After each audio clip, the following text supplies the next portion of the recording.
Hello?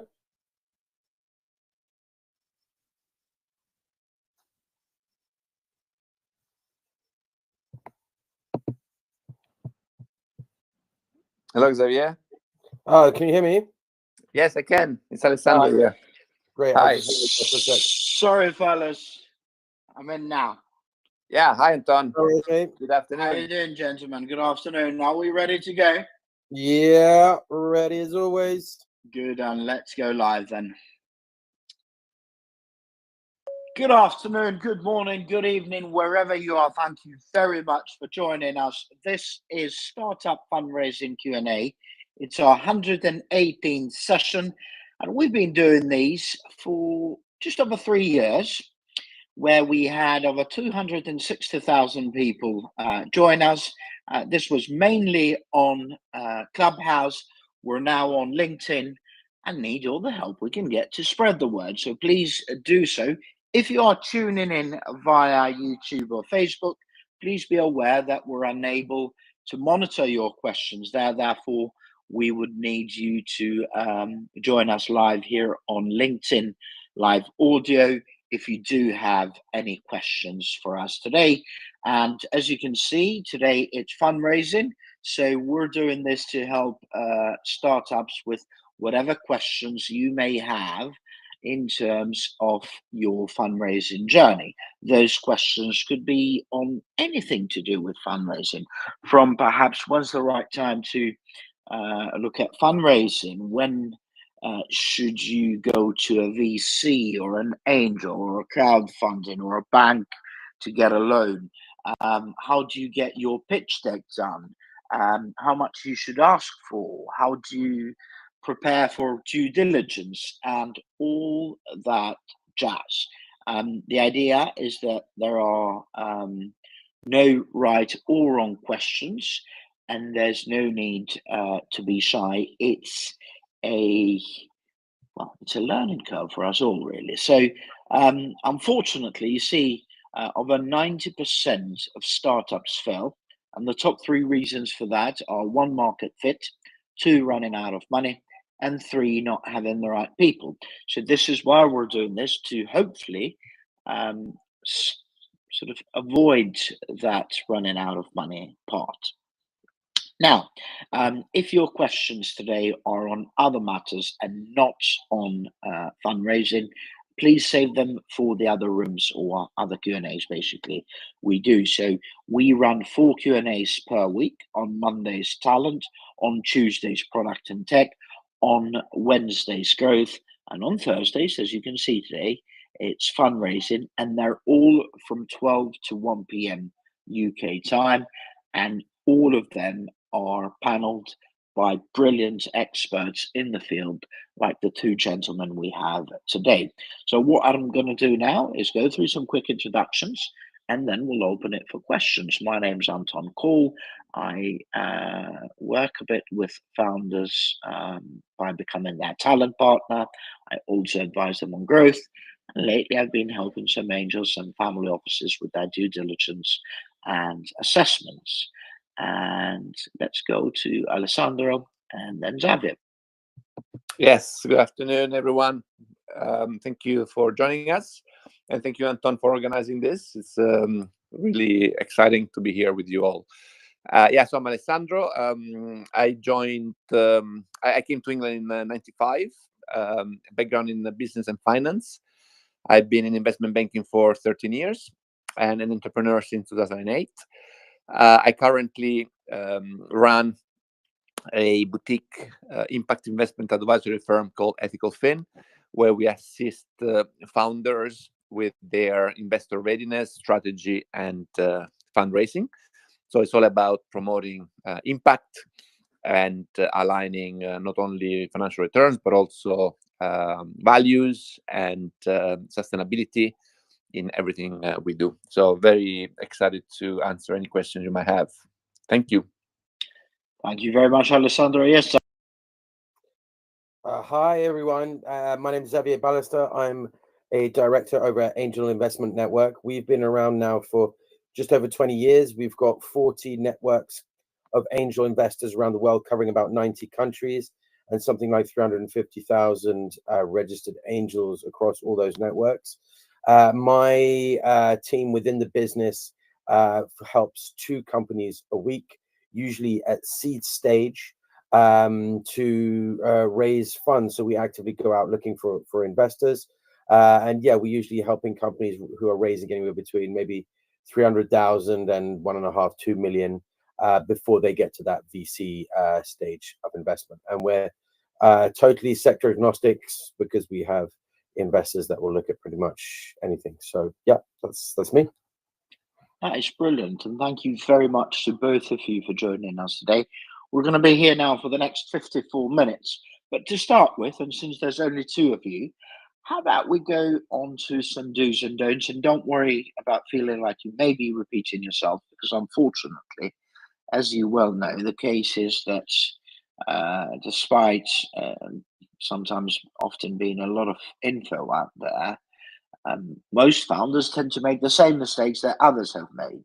So what would you say are the biggest do's and don'ts when it comes to early stage fundraising? If you can think of a few each way, that would be great. Do you want to start first on this one, Xavier, and then we go to Alessandro? Sure. I mean, we say this every week, but being investor ready is absolutely critical. You don't get second chances with investors. If you arrive in a kind of half-cocked manner with an investor that might be the perfect investor for your business, but you're not ready, you don't have documents ready, or there's slapdash, there's errors in there, or you don't present it in the right way, you don't tell the right story, which is also very, very important when you're putting together, for instance, your pitch deck, then it's going to be very difficult to ever get that investor back on board. So you need to speak to as many people as you can, get everything checked by people that you know within the entrepreneurship ecosystem. You go to events, you talk to other founders, maybe bounce the deck off them, see whether you can find other decks through other entrepreneurs at these events, and yeah, try to put together the best possible case rather than having to chase your tail a bit if investors want certain things from you but you're not ready for them. So that for me is the #1 rule. Maybe I'll let Alessandro go into something else as well. Yes, Alessandro. Yeah, sure. It was good to go second so I can think the question, and also Xavier made very good points. I mean, the first point is, of course, making sure that you have a valuable, a sort of viable business, first of all. So we're talking about raising capital for profit-making businesses, not grants for not-for-profit organizations. So making sure that the business is viable and sustainable, and it can grow, it can be financially profitable as well. In terms of the fundraising process, I think being prepared is super important. So that means, in addition to what Xavier said, also do all of your research around the investors that you are reaching out to. So be very prepared in terms of who they are, who you're looking for, who you think would be the most useful investors to attract in the cap table. Secondly, I think it's also very important to be, in addition to preparing very professional materials and business plans and data room, etc., also being extremely clear about what you're trying to achieve. So what motivates you, and being very clear on the industry you're trying to change, or the problem you're trying to solve, and how you're going to do that, and how that compares to other players in the market. So oftentimes I really see a bit of sort of superficiality around competition analysis and market analysis, and demonstrating product market fit, etc. Other times I see a lot of emphasis being put on the technology itself, which of course can be very important for innovative companies.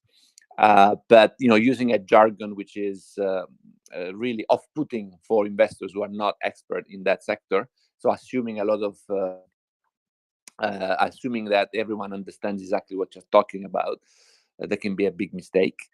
Asking the thing that I would highly recommend is actually asking a lot of questions as well. So not just going there to pitch, but understand who you have in front of you and what their motivations are, and being very authentic. And one of the most interesting tips that I realized with one of our portfolio companies is what I like to call the beer test. So go out for a beer with your investors, your prospective investors, because it's really, really important to have people that you actually get along with, actually enjoy the presence of.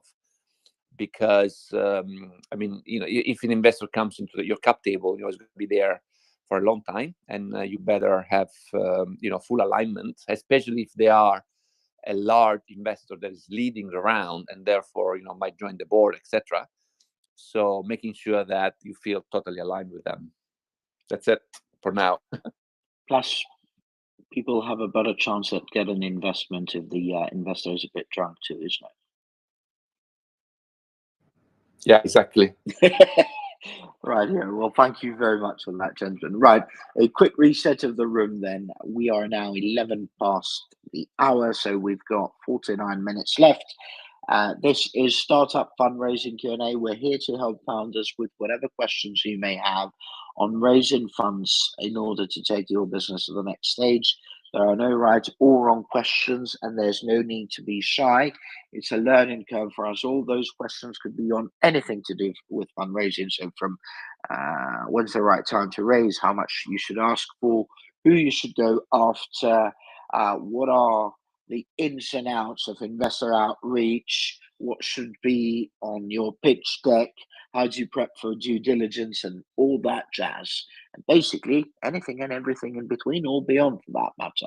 If you are tuning in, and I see a few of you on YouTube or Facebook, please be aware that we're unable to monitor your questions now. So if you do have any questions for us, you'll need to come and join us live here on LinkedIn. And the way to do that, you either hop onto LinkedIn and search for Startup to Scale Up Club, and our last post is today's session, or you go onto our website, startuptoscaleup.club, and click on today's session, which is Startup Fundraising Q&A 118.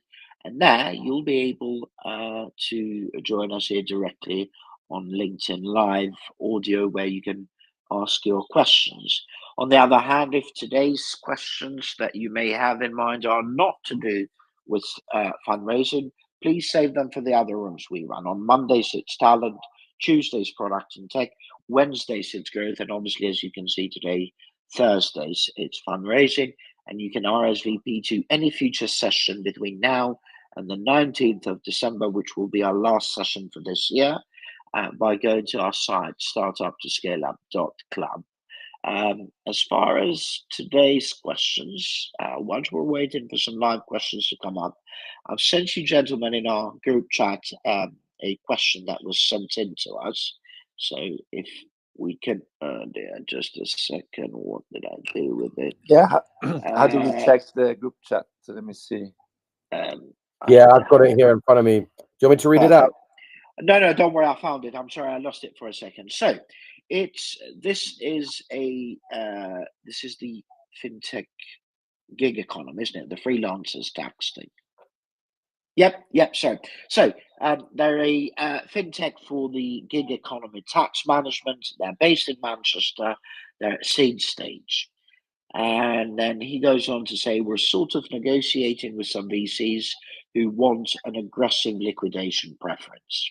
Our tax management fintech for freelancers is raising a seed round, but VCs are requesting a 2x liquidation preference. Then he's put in brackets, so far, bootstrap and angels. I'm assuming he means we've bootstrapped and raised from angels.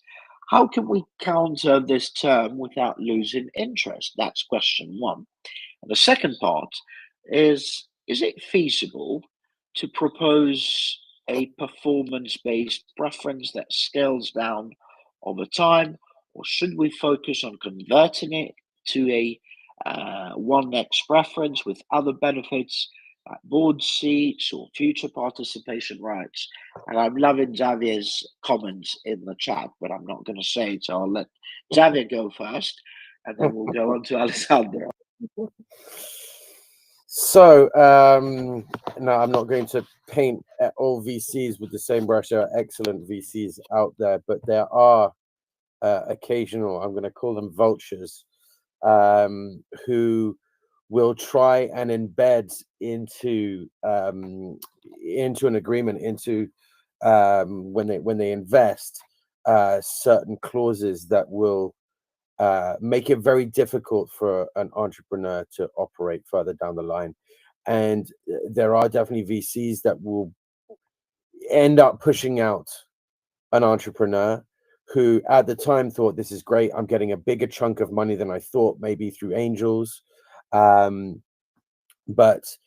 in the end, you know, it's always easy to sound to be bullish. It's your business, it's your baby, but you see it from a very narrow angle from within, and you think, oh yes, I'm definitely going to hit these targets. That's not a problem. But I think that, as the second part of the question mentions, if you can put in a kind of sliding scale which allows you enough room for some setbacks and things like that, that's a lot better. Now, I would always be wary of VCs coming in too early as well. I mean, they tend to like companies where there have been, you know, there are some more numbers that have been posted.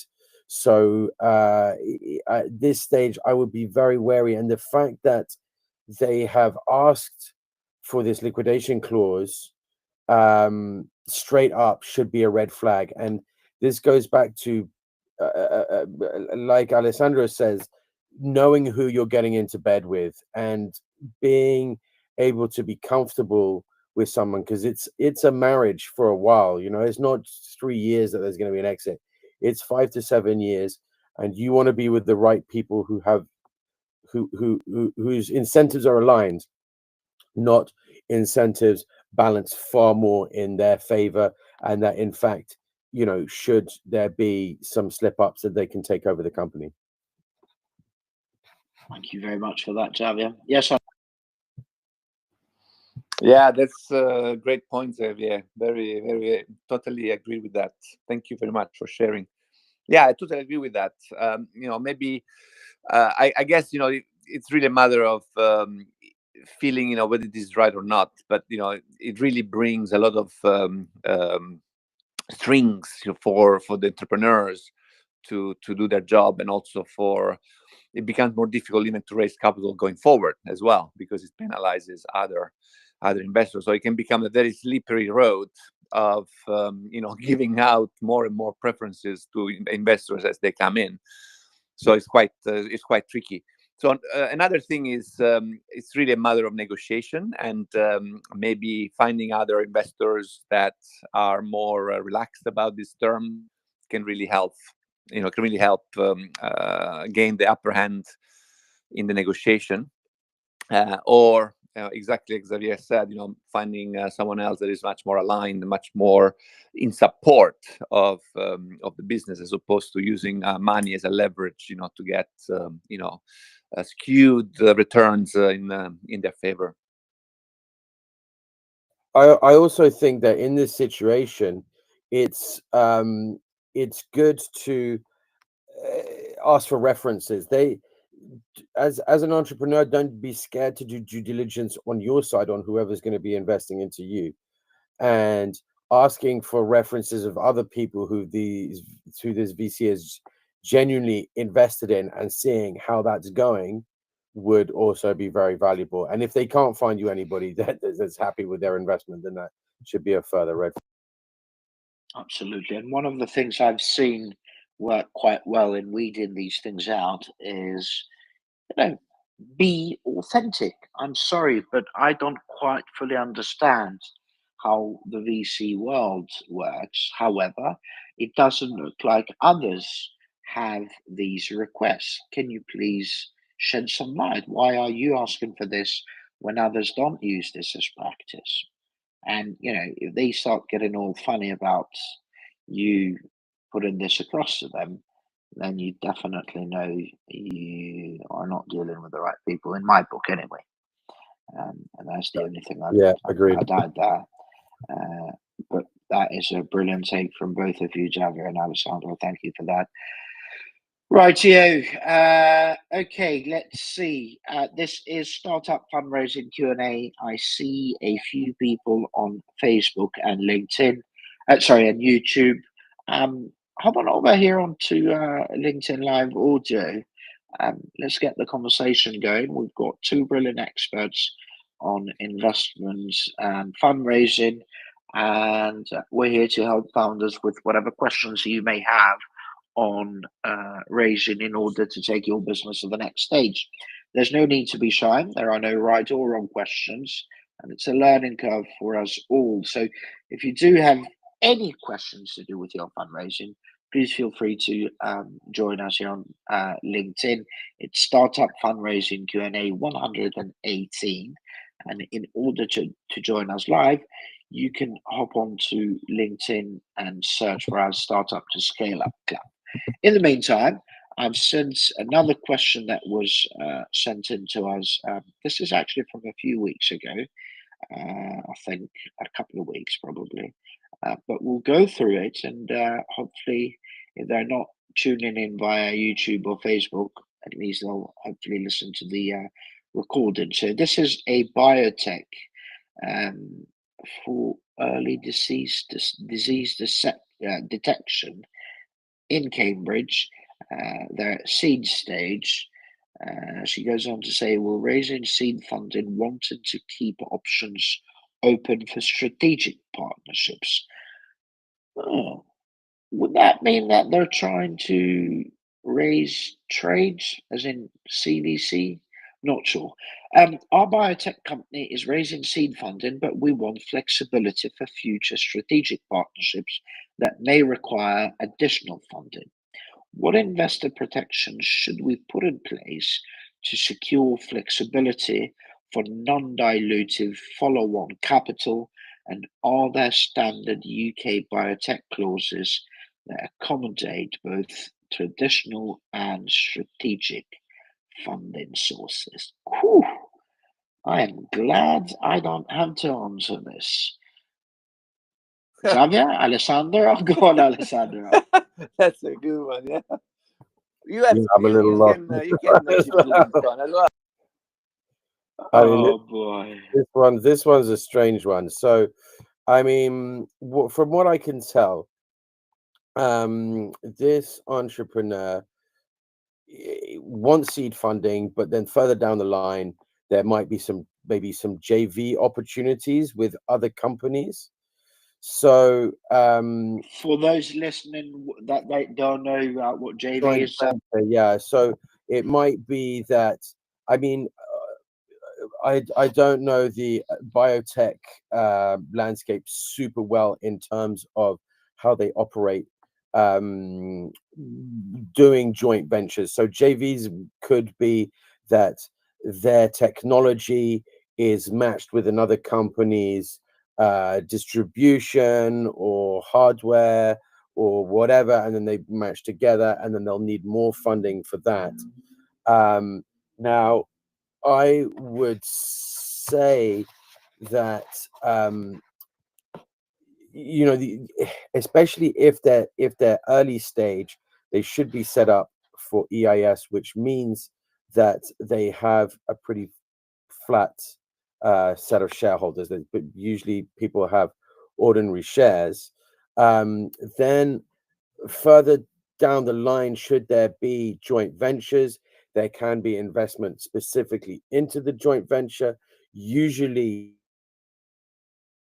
an investor will want to invest in the top co, but I think that if you are doing future strategic investments and you are matching up with other companies, then investment into the top co isn't the end of the world, but you should expect for there to be some dilution in there. You're taking a step, you're growing the company, you'll have a little bit less, but the company gets bigger. So overall, that should be that should be beneficial.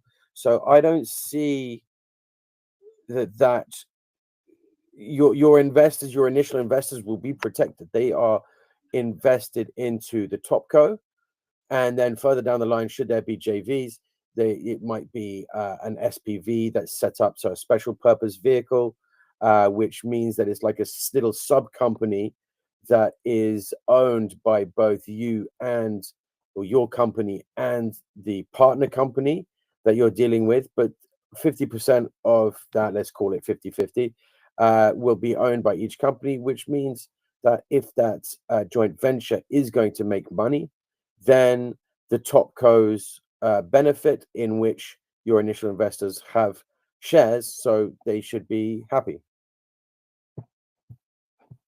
It's from what I gather. Alessandro, you might tell me that I've got the completely wrong end of the stick. No. I mean, I can't say that, Xavier. I mean, the first thing I would really say is that this is really a legal point that requires hiring the right lawyers for the company, for sure. Also, what I find strange about the question is that normally what agreements, shareholder agreements and investment terms determine are the limitations, whatever limits there are to the operations, which would require specific either board approval or shareholder approval. So I don't think that it's wise to think about what flexibility to add to the agreements.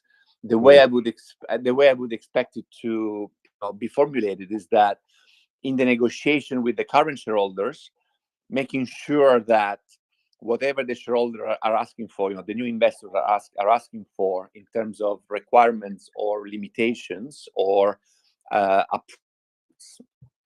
are broad enough and well defined, so that it does not hinder the company from raising capital or proceeding to sort of corporate changes.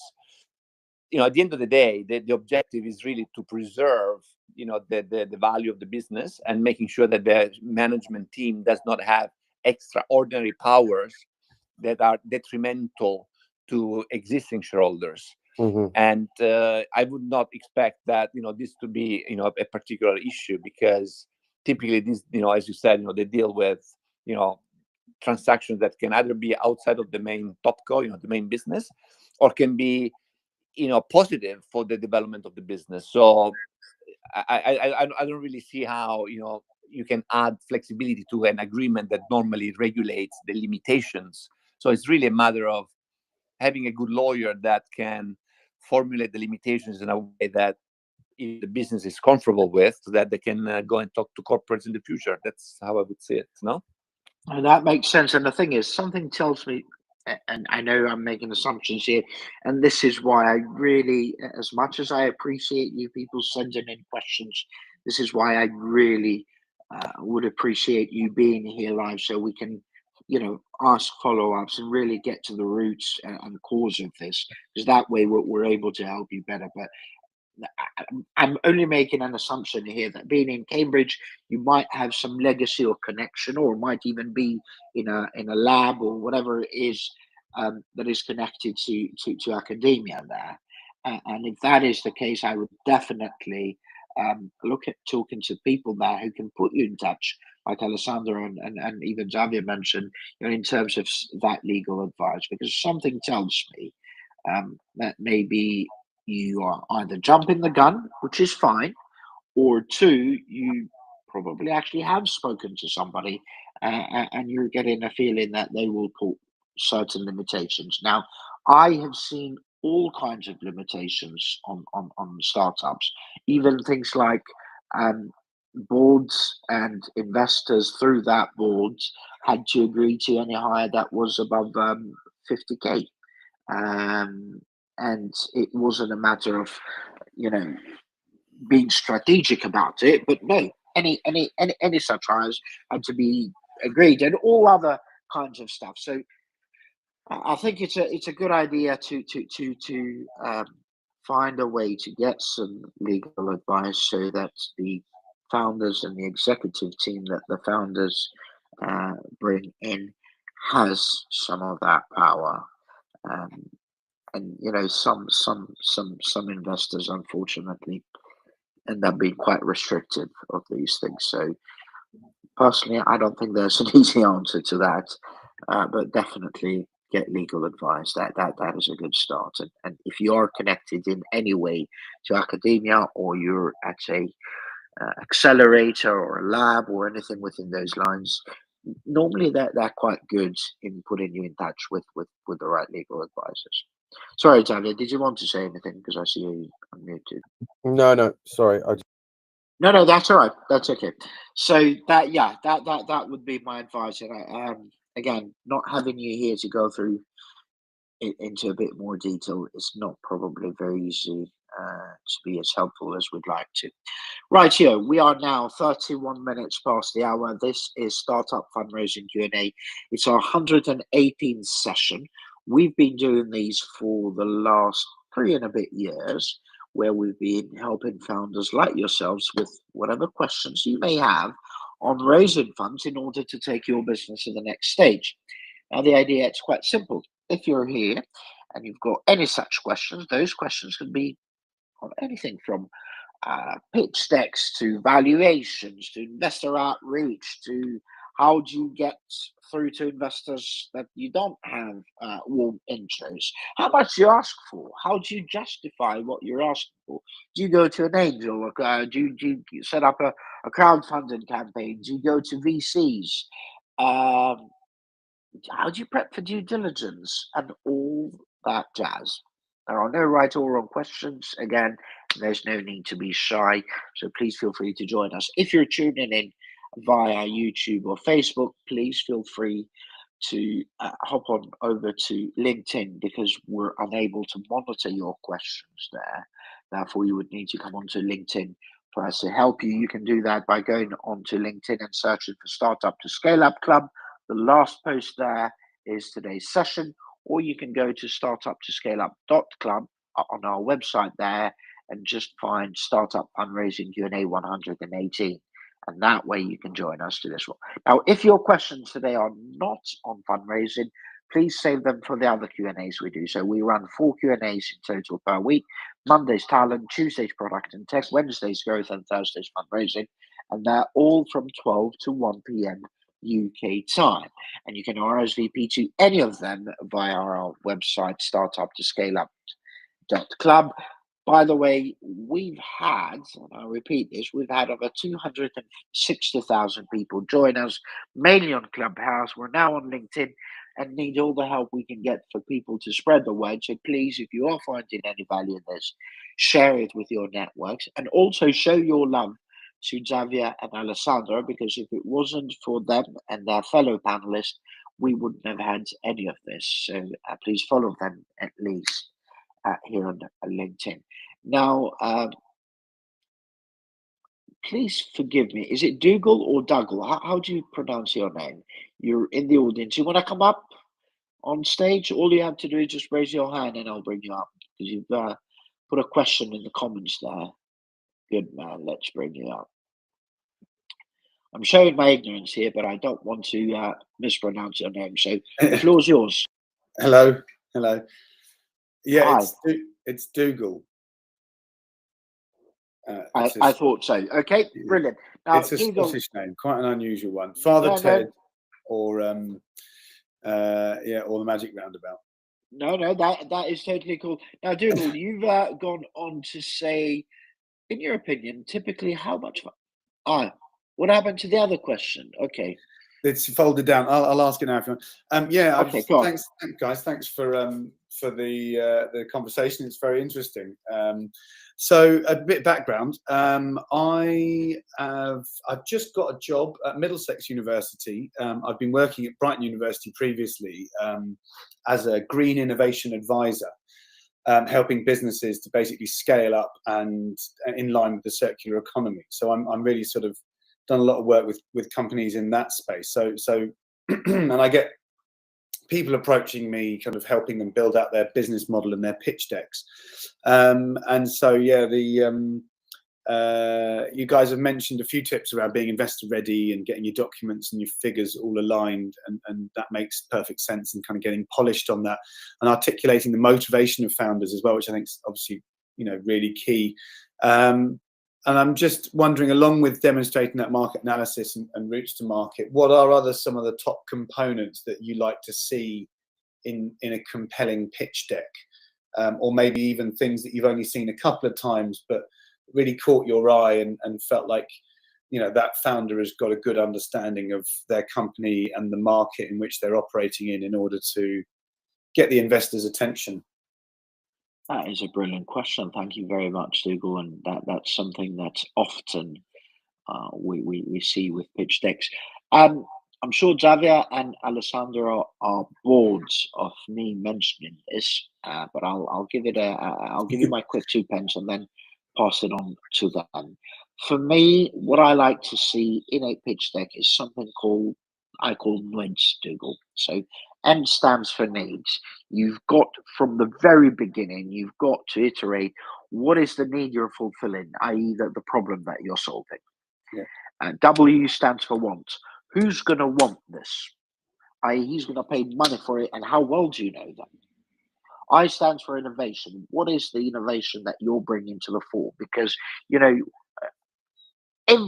almost every time I speak to a founder, all I hear from them is how nobody else is doing anything like this.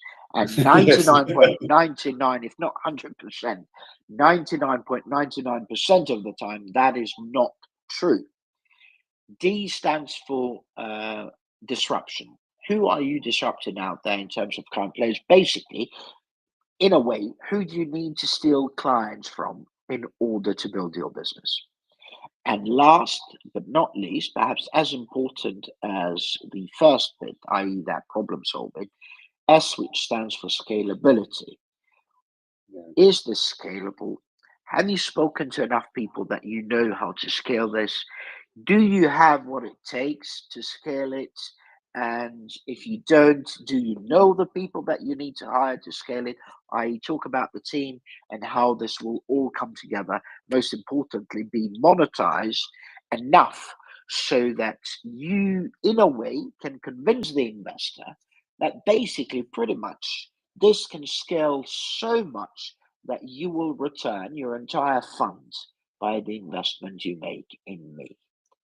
That, for me, is a pitch that works. Anything outside that, it's really not a winner. But, Xavier, I'm sorry, I've just realized you did unmute earlier, and I just kept going on. So take it away, please, Xavier. No, that's brilliant, Anton. No worries, Anton. No, I agree with all of that. It also needs to have a flow. That means, as Alessandro said earlier, not too much jargon. That is, that you as a founder are showing that you can break something down easily and solve it. As an entrepreneur, you're basically having problem after problem after problem thrown at you, and it's about breaking those down and resolving them. And your pitch deck is a similar problem, right? You need to be able to highlight what it is you want, make it so that it's easily understood what in the industry, the way you're impacting it, all this kind of stuff, without being too verbose, because lots of text in the deck will put investors off. You might have a separate business plan. I mean, at startup stage, don't have a huge business plan that's like 90 pages long, because things change all the time anyway as you're going through. But you might have a kind of a deck, and then you might have something that people might describe more as an IM, which kind of goes into each facet a little bit more, into the marketing, into the team a little bit more, all these kind of things. But the deck should be something that an entrepreneur can read in 5 minutes. So maybe 12 to 14, 15 slides that you can just get a really good idea. And then obviously you're going to want to delve further. You're not going to invest off the back of a deck, but it's pushing you through the door into some proper, meaningful interviews, and then due diligence is when you'll go into far more detail. But it's like a funnel. When my team sent something, we work on a client, right? I sent something out earlier this week, and we have a little mail out which is a title, 5-6 highlights, and 2 or 3 paragraphs. That's before we even get to the deck. So then we might get 10, 15, 20, 30, 40 investors replying saying, oh, that sounds really interesting. You've broken it down. I would like to see the deck. Then that deck it's a funnel of information that starts basic at the top and then gets more and more and more and more in depth as you go down. But you can't send the in-depth stuff immediately to investors, because investors are being bombarded on all sides with people wanting their attention. So if you make it too long, they're not going to go into it. You need to hopefully be one of the people that they pay attention to, having grabbed their attention initially with something easy to understand, and then it gets more and more detailed the further into the due diligence and the closer to investment they get. Does that make sense? Really helpful, yeah. I mean, I like to see, I was speaking to someone the other day, some people think projections, for instance, are a bit finger in the air. I like them in that nobody's ever going to hold you to the projections that you put in there, because, you know, who gets those bang on the nose? But what I like to see is A, where you're aiming at. B, I like to know the overall revenue, then the kind of gross profit, net profit, EBITDA. It gives me an idea of the margins and what costs and things like that you're anticipating. It gives me an idea that you know about this as well as an entrepreneur. It just has to be top line, but it should be based on the projections that you have, which will be an Excel document, which you should have ready for investors to come in and say, right, well, it sounds like you know what you're doing. You found the needs and the wants and all this kind of stuff. Now, how is this represented in number form in terms of projections? That's when you're doing your big Excel sheet that's, you know, got per month and blah, blah, blah for the next 3-4 years, let's say. And then the projections in the deck should be the top line stats of those. So that's just a little example of something that an entrepreneur thought she didn't need, but I thought, you know, good to have something top line there. I think that the projection is a really interesting one, because essentially it is the clearest and most categoric way of calibrating ambition. Yeah. How big do you think this can go? And often with pitches for money, I always think, well, you know, this business could take 50,000 or give it 350,000 or give it $1 million, and you'll get 3 different outputs for that. And obviously they may not be ready for that big amount. But when an idea is good and there's credibility behind it and you've got that scalable pathway, projections really just sort of calibrate the ambition of the founder. And sometimes that can not align, I suppose, can't it? When and can back up a valuation as well, because let's say an angel investor wants to usually, let's say, make a 10x after 5 years. This is a very broad brush stroke there, but let's call it 10x after 5 years. If you are projecting in 5 years only revenues of you know, a couple of million or something like that, then okay, it's a nice lifestyle business for the entrepreneur. But as an investor, I don't think I'm going to get anywhere near the kind of returns that I think, because as an angel investor, you will lose on some and you will win on not as many. And so those ones need to be able to pay out. And if you want to defend a good valuation, you also need to show that you have the ambition to match the current valuation. That's a very good point, Xavier. And in my experience, including myself, one of the things that founders mostly lack is financial know-how, unless they've got a finance background or economy or something along those lines. The majority of founders absolutely, totally and utterly lack financial background. So the least you should be expected to do is do the research and ask people that are experts to help you with those projections. And not just your friends. Sorry, Anton. A lot of entrepreneurs that I know have got a mate in the city, right? And then end up being very bullish. Talk to people within the startup ecosystem. Don't talk to your mate who's a big time broker and stuff like that, earning millions, and he'll speak. It's a different beast altogether. There's finance and there's high finance and that kind of city style, and then there's finance which involves startups, which is a very different beast. You have to be more conservative, especially here in the UK with valuations and things like that.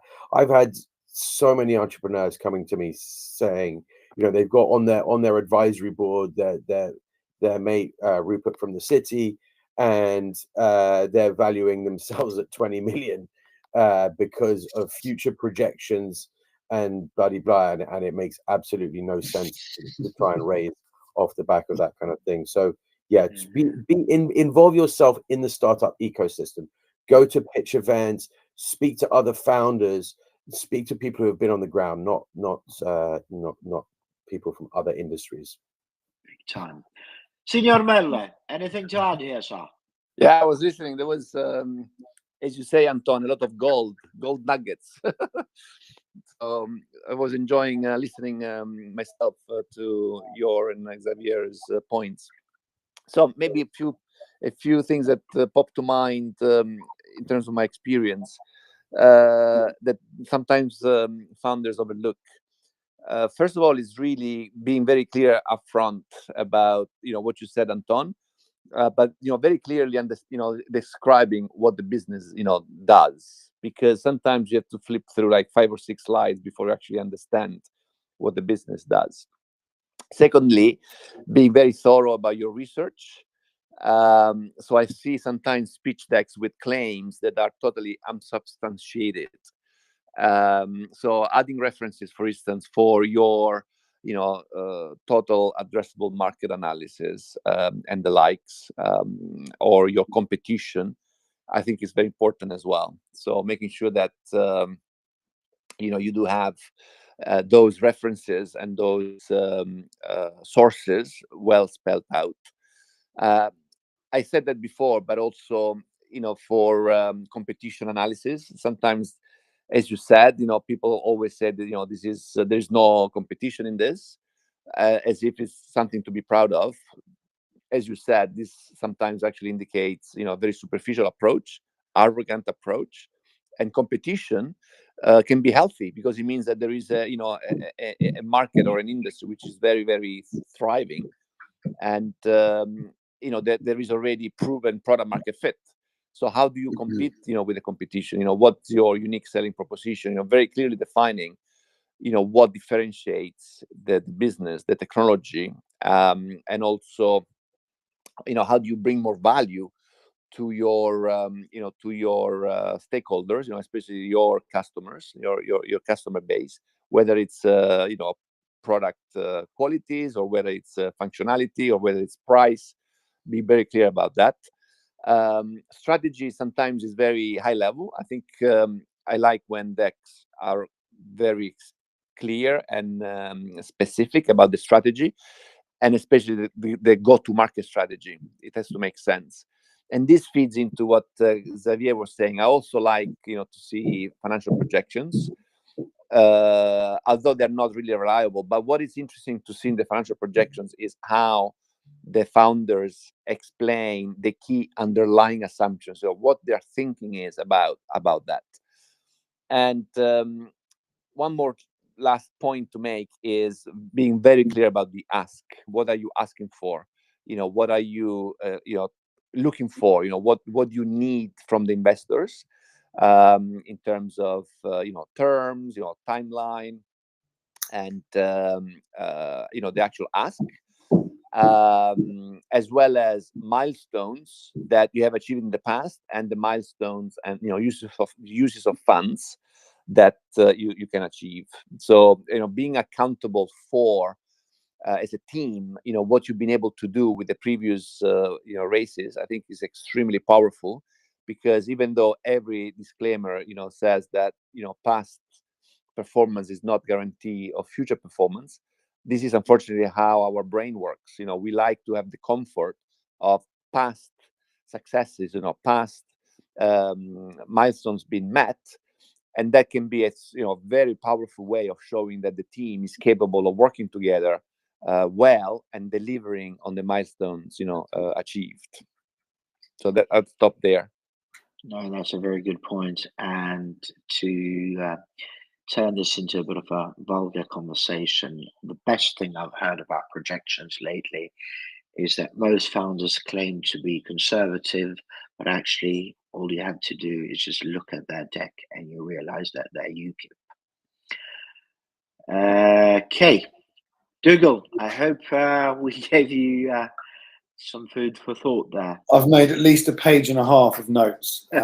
So yeah, thank you very much. No, it's really interesting to hear such insight, and it's the sort of stuff I've seen before. I mean, I've hosted pitch events and innovation accelerators, so I have sort of heard it, seen it, know it, but also hearing it from you all has reminded me of things that perhaps weren't fully articulated. So yeah, it's really interesting. I mean, I had a second question, but I'm aware you probably have others, so by all means fire around that. But I would also say maybe, Dougal, if you want to share some of the other insights you had from your past experience, they could be also interesting. If any light bulb moment came while Anton, Xavier and I were talking, it would be interesting for you to share that as well with us. Absolutely, yeah, feel free to do so. By the way, just before you do that though, Dougal, you said you've just you're starting with a university. Which one was that? Middlesex. And are you helping their student founders or their clients? So it's a rather long story, and I won't go through the whole thing. Essentially, I'm part of a project called Integrating Finance into Biodiversity. Okay, and I won that bit of funding at Brighton. And since leaving Brighton, I've been able to take the funding to Middlesex. Good. And so I have a role to do that. And as part of that project, we are setting, or separate even to that project, but associated, we're setting up a nature positive innovation accelerator. So that basically means that it's tech centric, which I'm a bit skeptical about how much biodiversity tech can really create, because I'm still yet to see. But there are examples; they do exist. It's a niche, but it's certainly very interesting. And yeah, so we are basically now actively recruiting for an innovation accelerator starting on the 16th of January. We have the kind of syllabus drawn up, written in place with all the facilitators ready to go. I mean, it does seem like you three would be well placed, probably even better than I, certainly better than I at delivering it.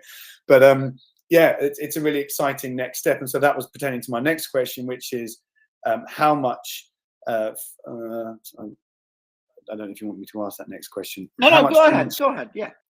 How much financial value can a company's environmental and social impact add to the deal? I.e., in other terms, what are the typical minimum returns could a fund expect to make if there is huge carbon/biodiversity plus social diversity, equity, and inclusivity gains to be made? That's a very good question. In my experience, most funds that deal with that, Dougal, they have LPs that are not only institutionals, i.e. it's either government or it's either things like big society capital or some philanthropic organization, and they are not as robust in terms of looking to make each deal that they invest in to make 33x, which is the sort of rule of thumb for returning the funds. That's my experience. Therefore, I wouldn't worry too much about that return, but you do want to see at least a 2 or basically what I would do if I were in that situation. I would want the founder to convince me that that investment is going to have at least a 2 or 3x return. That would be my view. I hope I've answered that right, but I'd love to hear what Alessandro and then Xavier got to say on it. Yeah, no, I would agree with you, Anton, for sure. But indeed, it's a very, very, very good and I think, challenging question from you, Dolgal. And I think you will probably need one session just for that, because it's so interesting. At least. All encompassing. But from my perspective, in addition to what Anton said, I think surely I see the market, developing in a way that, first of all, there are different definitions of impact. So you might have, let's say, a binary distinction between investors who are focused on impact, who would therefore decide to either invest or not invest in an impactful project or company because of the impact and the promise they made and the impact thesis they have promised to their investors. So what I mean is, whatever the impact is, it will drive more or less capital depending on the investors out there and what they've raised.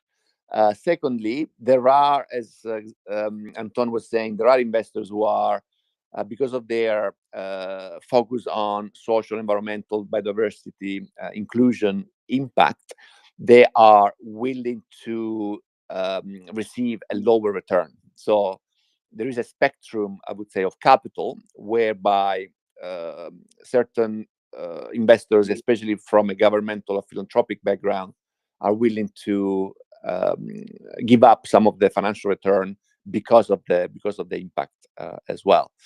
But at the end of the day, when if you are talking about a for-profit organization, which at the same time as impact, I would agree with Anton that at the end of the day, it will be the sort of analytical brain analysis of the project or company that will drive the investment return analysis. And the impact is, of course, nice to have, great, to know, and it can really attract specific investors in that for that specific impact thesis, but not necessarily the return. But also, and sorry, Xavier, because I know you want to add something here, but also something to remember here, Dougal, is that if a business has great impact, i.e. that impact is it's not just on paper or in the mind of a champagne socialist, i.e. it is real impact, then it actually has a better chance to do well in the market. So in terms of return, that is beautiful. But again, it depends on the sums that we're talking about here. Xavier, any thoughts on this?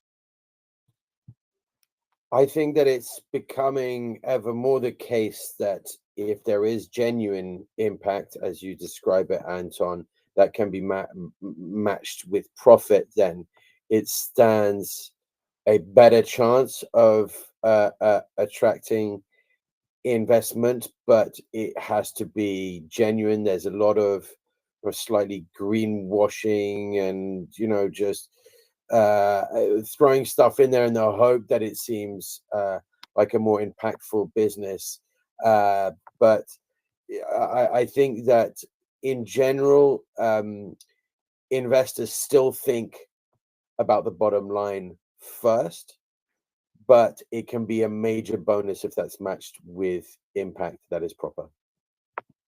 Thank you very much. And I'll paint a picture here.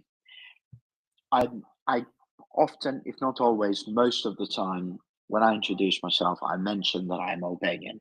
For most of you that have not lived on the moon, you know that every time you open a media, all you see is Albanian bashing, to the point that we even had secretaries of state in parliament call us invaders. Now, let me put it this way. If one of my fellow Albanians came along and said, I want to do this to help Albanians in London, it is impactful, but nobody cares. Why? Because there aren't enough Albanians for you to make enough money on that. If you then say, I want to do this for, I don't know, for immigrants of African background, it is impactful, just as impactful as the Albanian, but it could also mean that you could make a lot of money because those numbers are much larger. I hope that makes sense, and I just realized that was a bit of a morbid painting, but no, it's very interesting. Do you know what, Anton? Do you know where I'm coming from now? Yeah, yeah, totally. I actually was in China last week, and I was at a Central Eastern European countries conference, and I sat next to the Albanian Chamber of Commerce and Industry in Tirana, who's based out in Changzhou. I'm sorry you had to endure No, that.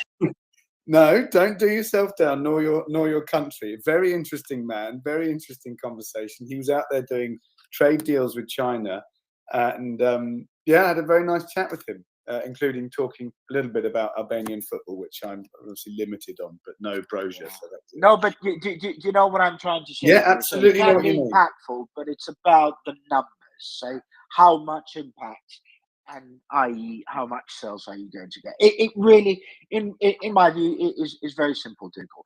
Everything you do in business comes down to one thing. Are you going to get enough people to buy this so that you can go to whatever X return that you want? Simple as that. Anything else doesn't matter. We are now 1 minute over the line. Sorry, go on. I'll leave it. No, go on. You just mentioned 33x, and Xavier mentioned 10x per year before over a 5-year period. So I think no 10x overall. 10x overall. Oh, 10x overall. Okay. Yeah, 10x overall. I would say that's a general guide as to what investors would want. No, 10x per year would be a really good one. Exactly. Sorry, chaps, I've got to leave. I noticed we've connected now, Dougal. So happy to answer any questions further down the line. Anton, I've got a meeting back in the office. I'm at home at half. Thank you very much, Mr. Bannister. See you guys. See you next time. Thank you. Cheers. Yeah, thank you, everyone. Thank you very much, Alessandro. Right here. Did you want to give us any parting words before I let you go, Alessandro, or do you want to go as well? I need to go. I have another call lined up. That's okay, my friend. Have a good one, and thanks for thank you, your everyone. input Thank you, today. Dougal. Thank you, Anton. Cheerio. Let's connect. Thank you very much, Alessandro. Right here. Now, a quick reminder, everyone. We run 4 regular rooms or conversations, Q&As per week. Mondays talent, Tuesdays product and tech, Wednesdays growth, and Thursdays fundraising. They're all from 12 to 1 p.m. UK time, and they're all free, and they're all paneled by some of the top people in our ecosystem, who hopefully will stop me rambling. Do feel free to RSVP to any of those. You can do that by going to startuptoscaleup.club and RSVP to any sessions between now and the 19th of December, which is our last Q&A for this year. All our sessions are mainly streamed here on LinkedIn Live Audio, which means it's flexible. You can join from anywhere, whether you're changing your child's nappies or walking your dog or playing golf or just going for a jog. On the other hand, just remember that the startup journey can be quite exciting, but also quite challenging. So try to have some fun in the meantime and be kind to yourself and everyone else. Otherwise, we'll see you all hopefully on Monday for Startup Talent Q&A. Have a good rest of the week/weekend, and God bless you all. Bye-bye for now.